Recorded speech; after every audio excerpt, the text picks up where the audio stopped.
Hello, this is Ben from UNDERVALUED Wave. How's it going? Here's a new video on NextEra Energy, ticker symbol NEE. Today we're going to be looking at a stock that I personally own in my Dividend Growth Portfolio. I wanted to give this new format for the channel a go. We're going to be analyzing my holdings within the growth portfolio using the Elliott Wave theory as always here on the channel, and then we'll look at some technicals, which I'm not an expert on. There's many more people more skillful than myself here on YouTube, but I hope I'll bring added value on my Elliott Wave analysis. So let's just get started. Here we're looking at a very nice long-term count, which is one of the main things I want to see when I'm buying stock for my long-term portfolio. I want to see that the trend is there so that I can utilize Elliott Wave in the most efficient manner. So there's actually many things I like about this count. I didn't really come up with an alternate, as this count actually, as I just said, looks really good. Basically, I'm looking at a 1, 2, 3, 4, 5 with a topping wave 1. And then again, a 1, 2, very nice how we managed to have the top wave 1 of 180 degree next to the wave 1 of 100 degree, which is very common. So we broke the previous top, retraced in a three-wave manner, and then push higher. Just basically a textbook move in terms of Elliott Wave. And then a potential triangle into wave 4, and then upside an extended wave 5 with what looks to be a top in primary wave 3 right now. And we'll take a look at what's going on here, what I think is going on, and what I'll be looking for. So one thing I like about this count is how corrections of the same degree tends toward equality and magnitude. If you take a look at this wave 2, approximately 30% retracement. Here wave 4, same degree, 28%. And same things here within primary wave 3. We have 35% in wave 2.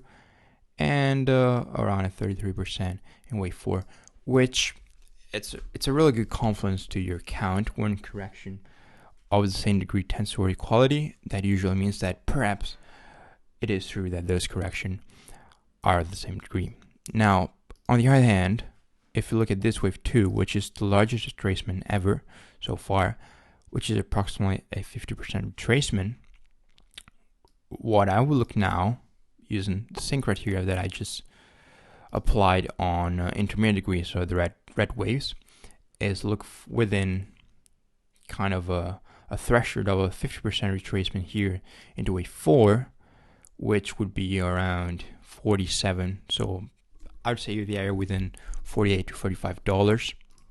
So we're going to do that using the measurement tool. We look for equality, and equality stands here.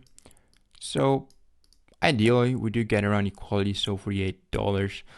It is also possible that many times wave 4 will be 0.618 times the length of wave 2, so that would be at around $60. So let me delete this. So basically this area right here is where I would look for support, which also, as you can see here, corresponds to the area of the base channel, the Elliott channel. Connect 1 and 3, project to 2, and you get your estimate for wave 4. So anywhere between $60 to $45 will be the area of support. Now, another thing we can do is go on the daily and look for equality of wave C and A, which is another very common target. So as you can see here, equality would stand at 55. We have 0.618 times C versus A at 62. So this is what we would call the Fib cluster. So a series of Fibonacci targets for a specific wave. It is also interesting to see how, and to do so, let's zoom back, how we held support within the middle line of this base channel. As you can see here, it acts as support and then resistance, support and then resistance, and now it's basically doing the same thing. So this wouldn't look like an impossible scenario, which is obviously what I'm forecasting. And as I was saying, a fib cluster, we can also look for the retracement of wave 4, so primary 4 against primary 3. 23.6% is at $45, so that would be the lower target for our wave 4. Ideally, we do get at least the 23.6%. That's what wave 4 tends to trace to, usually 38.2, but that would be a bit too deep and it would compromise the count. So I'm okay with this wave 4 being a bit shallow and not making the 23.6%. So again, as of right now, obviously we will, as time goes on, we'll have more data to work with. But as of right now, this basically is the area where I would be looking for support to add to my portfolio. Also, if you look at target for wave 3s, wave 3 many times is 1.68 times the length of wave 1. In this particular example here, it is between equality and 1.618.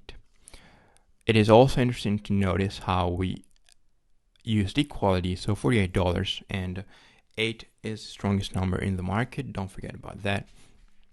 Also being a fib number, we did have support in the 48, so equality, resume higher, and now we're coming back lower. So also, it could be proven to be support. Once again, I would not be surprised. So if we now take a look at momentum, RSI is indeed indicating a potential triangle here. As you can see, RSI is contracting, which usually confirms the idea of a triangle. So we could see a bit more downside, maybe ideally get some sort of bullish divergence, so price making lower lows, but RSI failing to make lower lows. And let's take a look at volume. So it looks like within this move, especially during the end of it, it has diminished here compared to these previous advances, but not really indicating anything significant, to be honest. Then last but not least, let's take a look at the averages. 200 EMA is the purple line. We touched it. It looks like we currently have broken through it and we could be moving lower. So if you look at it, only time it happened really was during this wave 2. So again, this could signify we are in wave 4 of primary degree. Early to say, but we do have significant confluence suggesting that. Now let's take a quick look at the dividends. So here we can see a dividend history of continuous growth from 1994, which is very nice to see. It has grown at a significant rate, as you can see here. Compound dividend at 10-year average at 10.98%, as well as revenue has been growing. Now the dividend yield is about 2.7%, which is quite sustainable. And then most importantly, what we want to see is the payout ratio, which right now stands at 58% basically, which is actually not too bad. But again, I'm not an expert when it comes to analyzing stock using dividend history. I do myself use the dividend discount model and other methodologies to do my analysis. But again, I'm not an expert. I prefer you guys take a look at other people who are much better than me in doing so. And as I said in the beginning of the video, I just want to contribute using my Elliott Wave skills. Again, here, last but not least, we do see dividend growth of 27 years, as we just looked at the dividend history. So 27 years of dividend growth, that does not qualify as aristocrat, as that would be 50 years. But again, 27 years of continuous growth at around a 10% growth rate is quite to, I would say, keep an eye on. The fact that I do have it, I do own it, doesn't mean you have to own it as well. But potentially we could see for the downside at that point, it will be an even more interesting price. if things in terms of dividend do not change, purchase more. I'm not a financial advisor, so please do your own consideration. Mine is just for entertainment purposes. But if you did enjoy the video, please leave a like. Consider subscribing to the channel if you want to see more.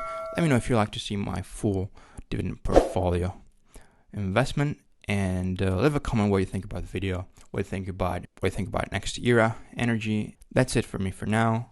Thanks for watching, and I'll see you in the next one.